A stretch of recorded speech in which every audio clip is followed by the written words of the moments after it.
మా అన్నకి ఎందుకో చిన్నప్పటి నుంచి కూడా ఏదో ఒక పెట్ పెంచాలని ఉండేది. కానీ మా మమ్మీ వాళ్ళు ఎప్పటికప్పుడు నో చెప్తూనే వచ్చేవాళ్ళనమాట. ఇంకా 9థ్‌లోనో, 10థ్‌లోనో ఉన్నప్పుడు మా అన్న అయితే ఫిషెస్ పెంచాడు. కానీ అక్వేరియం పగిలిపోవడం, తర్వాత ఆ చేపలు చనిపోవడం అంతా జరిగింది. అప్పటి నుంచి మళ్ళీ ఇప్పుడే మా అన్నకు మళ్ళీ ఫిషెస్ పెంచాలనిపించింది. ఇంకా ఆన్ ది స్పాట్ మా ఇంటి దగ్గరలో ఉన్న ఫిషెస్ షాప్స్‌కి అయితే వెళ్ళిపోయామనమాట. ఒక అక్వేరియం షాప్‌కి అయితే వెళ్ళాము. ఇంకా అక్కడ ఫిషెస్‌తో పాటు లాబ్స్టర్స్ ఉన్నాయి. చాలా రకాలు ఉన్నాయన్నమాట. ఈ వీడియోలో చూపిస్తాను. మరి నాకెందుకో ఎప్పుడు కూడా నాతో పాటు పెట్‌ని ఏది రేస్ చేయాలనిపించదు. ఎందుకంటే నన్ను నేను చూసుకోవడమే చాలా కష్టంగా ఉంటుంది. అలాంటిది నేను ఒక పెట్‌ని చూసుకోవాలంటే నాకు నా వల్ల అసలుకే కాదు. ఫిషెస్‌ని కూడా చూసుకోలేను, నా వల్ల అయితే కాదు.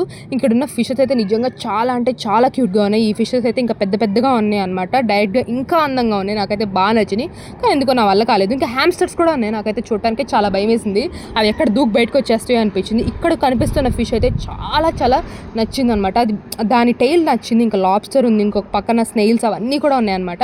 ఇంకా బయటికి వచ్చి చూస్తే గోల గోల చేసేస్తున్నాయి అనమాట ఈ బర్డ్స్ అయితే. ఇంకా తర్వాత పక్కన ఫర్నిచర్ షాప్